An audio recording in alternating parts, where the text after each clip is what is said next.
नमस्कार दोस्तों, मैं डीके गुप्ता आपका स्वागत करता हूं अपने ऑलराउंडर ज्ञान चैनल पर। टैली RP9 की पहली क्लास की वीडियो बन गई है। उसमें मैंने आपको टैली RP9 क्या होता है उसके बारे में डिटेल में समझाया है। यदि दोस्तों आपने मेरी पहली वीडियो नहीं देखी है तो पहले आप उसे देखें, जिससे आपको टैली का कंप्लीट ज्ञान हो सके। तो दोस्तों आज मैं स्टार्ट करता हूं टैली RP9 का सेकंड चैप्टर, जिसमें मैं आज समझाऊंगा आपको अकाउंटिंग क्या होती है। तो सेकंड चैप्टर स्टार्ट होता है। सेकंड चैप्टर है हमारा व्हाट इज अकाउंटिंग। तो हमारा है व्हाट इज अकाउंटिंग। तो देखिए दोस्तों, वैसे में अकाउंटिंग वर्ड तो बहुत छोटा होता है, लेकिन इसका कंप्लीट कोर्स बहुत बड़ा है। जो कॉमर्स बैकग्राउंड के हैं वो अच्छे से जानते हैं अकाउंटिंग के बारे में।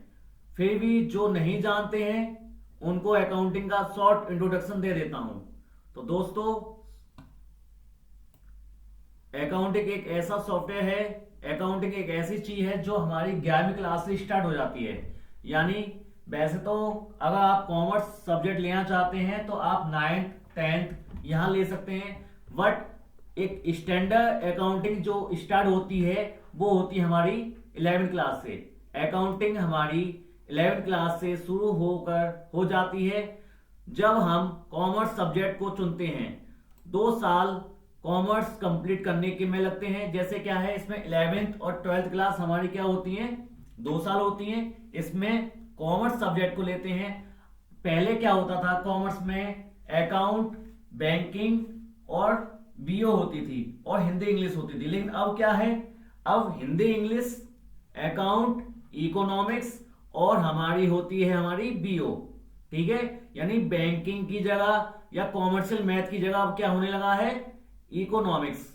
तो अब क्या है, इकोनॉमिक्स वाला सब्जेक्ट पढ़ना पड़ता है। ओके, तो उसके बाद हम यानी 11th क्लास करते हैं, 12th करते हैं, उसके बाद आती है हमारी बीकॉम की बारी, जिसमें हमारे कम से कम 3 साल लगते हैं। और उसके बाद हम एमकॉम करना चाहें तो एमकॉम कर सकते हैं, जिसमें हमारे 2 साल लगते हैं।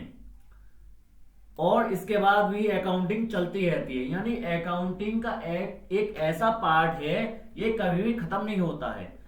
यानी बच्चे शुरू करते हैं 11th क्लास से। यानी स्टैंडर्ड अकाउंटिंग कहां से स्टार्ट होती है, 11th क्लास से। 11th क्लास से शुरू करने के बाद हम आते हैं 12th में। 12th के बाद हम पास आउट होते हैं। तो पास आउट होने के बाद हम आते हैं बीकॉम में। बीकॉम हमारी 3 साल की होती है। फिर आते हैं हम एमकॉम में। एमकॉम होते हुए 2 साल की।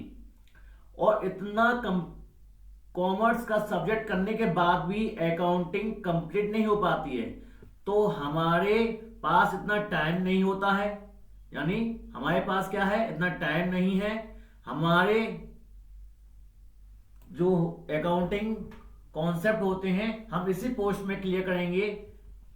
ठीक है, तो आगे मैं समझाता हूं कि टैली RP9 में अकाउंटिंग हमारे काम आएगी, हम उसको समझेंगे। तो आइए शुरू करते हैं। डेफिनेशन ऑफ अकाउंटिंग, यानी दोस्तों इसमें मैंने आपको अकाउंटिंग कब से शुरू होती है और कब तक खत्म होती है उतना मैंने बताया आपको। यानी 11th क्लास से लेकर आपकी एमकॉम तक क्लास चलती हैं, जिसमें आपकी फुल कॉमर्स की क्लासेस होती हैं। इसमें भी आपको एमकॉम कंप्लीट करने के बाद आपको पूरा कॉमर्स का ज्ञान नहीं हो पाता है। तो इसलिए आपको इसी पोस्ट में आपको मैं अच्छी तरह से समझा दूंगा कि अकाउंटिंग क्या है, किस काम में आती है। तो दोस्तों स्टार्ट करता हूं। Definition of accounting. अकाउंटिंग का हिंदी अर्थ होता है लेखांकन। यानी अकाउंटिंग को हम हिंदी में बोलते हैं लेखांकन। ठीक है, यानी कि लेखांकन होता है। और लेखांकन 2 शब्दों से मिलकर बना है, लेखा प्लस अंकन। यानी लेखा प्लस अंकन। यानी लेखा होता है लिखना, अंकन मतलब होता है अंकों को, यानी अंकों को लिखना। तो दोस्तों लेखा मतलब क्या है, देखो नीचे बता दिया है। लेखा मतलब लिखना और अंकन मतलब अंक। तो दोस्तों इसका मतलब क्या है, अर्थात लेखांकन का मतलब होता है अंकों को लिखना।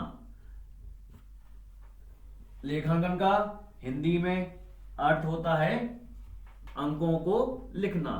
अब टैली या P9 में किन अंकों को हम लिखते हैं और किसको हम समझते हैं, तो इसके लिए हम अब टैली या P9 में किन अंकों को लिखा जाता है और इसको समझ लेते हैं। तो इसके लिए हम सबसे पहले देखते हैं uses of tally ERP9 for accounting. यानी कि हमने ये समझा कि जो हमारा अकाउंटिंग होता है वो दो शब्दों से मिलकर बनता है, लेखा प्लस अंकन। लेखा का मतलब होता है लिखना, अंकन का मतलब होता है अंकों में, यानी अंकों को लिखना हमारा लेखांकन कहलाता है। अब आगे आते हैं हम uses of tally ERP9 for accounting. बस हमें फिलहाल इतनी छोटी सी बात समझनी है कि किसी भी व्यापार में होने वाले लेन देन को टैली ERP9 में रिकॉर्ड किया जाता है। यानी हम किसी दुकान पर बैठे हैं या किसी भी काम में लगे हुए हैं तो उसमें जो लेन देन होते हैं उन लेन देन को हम टैली ERP9 के अंदर रिकॉर्ड करते हैं। और एक व्यापार में किस तरह से लेन देन होते हैं यह भी बता देता हूं। ओके, देखिए दोस्तों, सबसे पहले हम क्या करते हैं, किसी दुकान को खोलते हैं तो सबसे पहले हम अपने दुकान पर जो होता है सामान को खरीदते हैं। जैसे हमारे पास अगर कोई सामान नहीं होगा तो बेचेंगे क्या, इसलिए सबसे पहले हम क्या करते हैं, खरीदते हैं। तो परचेज का मतलब पहला पॉइंट है हमारा परचेज। तो परचेज में आते हैं, परचेज का मतलब क्या होता है, कितना माल खरीदा। दूसरा नंबर होता है सेल, कितना माल बेचा। पेमेंट का मतलब किसको कितना पेमेंट किया, ये हमारा पेमेंट करना होता है। यानी कि कौन कौन हमारे लेनदार होते हैं, किन किन को हमें पेमेंट करना है, ये सब हमारे पेमेंट के अंदर आते हैं। रिसिप्ट, रिसिप्ट का मतलब होता है किस से कितना पेमेंट आया। यानी कौन कौन ऐसा आदमी है, कौन कौन ऐसा व्यापारी है जो हमको पैसा देगा, और जो हमको पैसा देगा वो हमारे लिए रिसीव होगा। ओके, अब आते हैं पांचवा क्रेडिटर, जिसमें हमसे लोग कितना रुपया मांगते हैं। यानी कि हमने किसी से माल उधार खरीदा और वो हमसे बाद में पैसा मांगेगा कि भाई साहब आपके इतने रुपए हो गए क्योंकि आपने इतने रुपए का माल हमसे खरीदा था। अब आते हैं डेटर, यानी कि 6 नंबर होता है हमारा क्या, डेटर। हम किन लोगों से कितना रुपया मांगते हैं। यानी कि पहले क्या है, जो लोग हमसे मांगते हैं वो हमारे क्रेडिटर कहलाते हैं, यानी लेनदार। लेनदार कौन होते हैं, हमसे मांगने वाले लोग। देनदार यानी डेटर, डेटर होते हैं हमको देने वाले, यानी हमको किन किन लोगों से पैसा लेना है।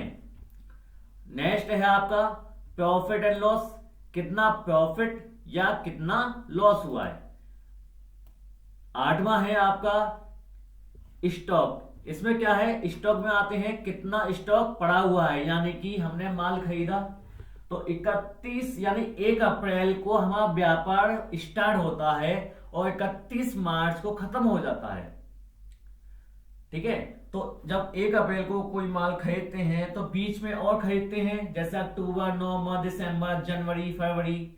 तो जब मार्च आती है और 31 मार्च के बाद यानी पुराना माल बच जाता है, वो हमारा स्टॉक कहलाता है। ठीक है, स्टॉक हमारे दो तरह के होते हैं, एक तो होता है ओपनिंग स्टॉक, दूसरा होता है क्लोजिंग स्टॉक।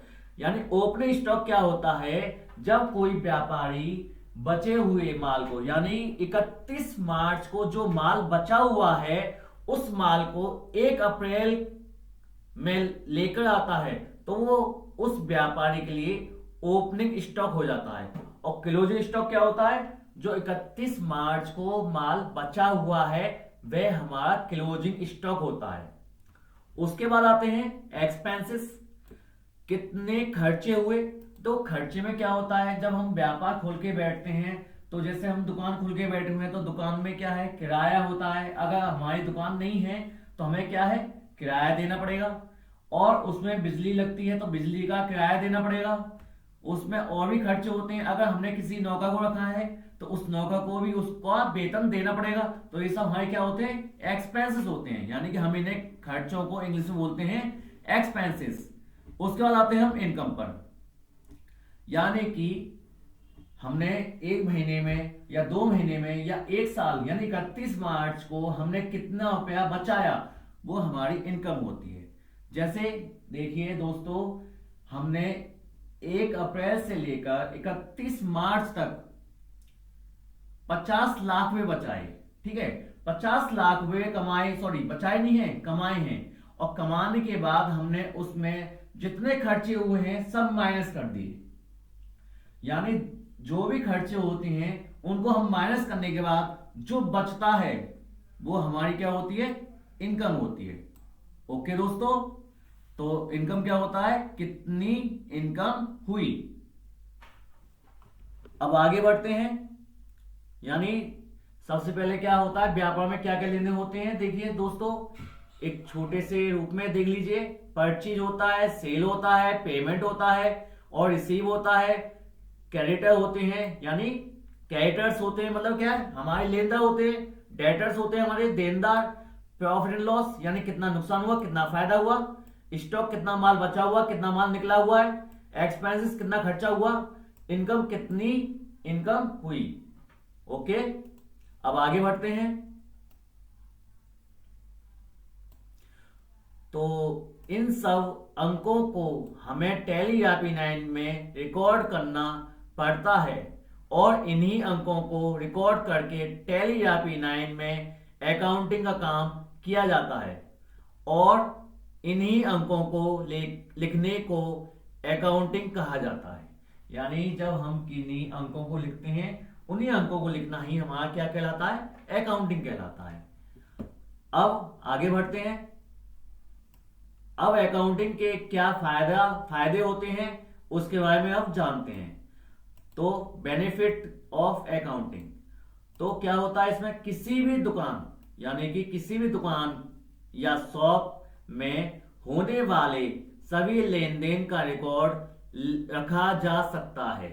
पहला बेनिफिट किसमें, टैली RP9 के अंदर हम किसी भी दुकान या किसी भी शॉप को या किसी भी काम धंधे का लेन देन रिकॉर्ड कर सकते हैं। ओके, दूसरा है हमारा, किसी भी दुकान या शॉप का हिसाब किताब, जैसे कोई दुकानदार किसी से कितना रुपया मांगता है और दुकानदार से लोग कितना रुपया मांगते हैं, इसका रिकॉर्ड आसानी से रखा जा सकता है। ठीक है, अकाउंट में क्या क्या होता है कि इसमें लेन देन का हिसाब किताब रखा जा सकता है, कितना रुपया मांगा जाएगा कितना रुपया दिया जाएगा, सब इसके अंदर लिखा जाता है। ओके, नेक्स्ट पॉइंट है हमारा, बिजनेस में कितना प्रॉफिट हो रहा है और कितना लॉस हो रहा है, इसका भी हम पता लगा सकते हैं। आगे आते हैं हम, दुकान में कितने खर्चे हो रहे हैं और इसको पूरा हिसाब रखना हमारे लिए बहुत आवश्यक होता है, इसलिए हम इसको टैली RP9 के अंदर लिख सकते हैं। ओके, अभी शॉप में कितना स्टॉक पड़ा है और कितना लग चुका है, इसका भी हम लेन देन या हिसाब टैली के अंदर लिख सकते हैं। व्यापार में कितना कैश बैलेंस है या कितना बैंक बैलेंस है, इसका रिकॉर्ड रखा जा सकता है। ठीक है, अब लास्ट है, व्यापार में होने वाले हर लेन देन को हिसाब रखने के लिए अकाउंटिंग का उपयोग किया जाता है। तो अकाउंटिंग के क्या क्या बेनिफिट होते हैं आपने अभी तक ये जाने। ठीक है गाइस, अब आगे बढ़ते हैं।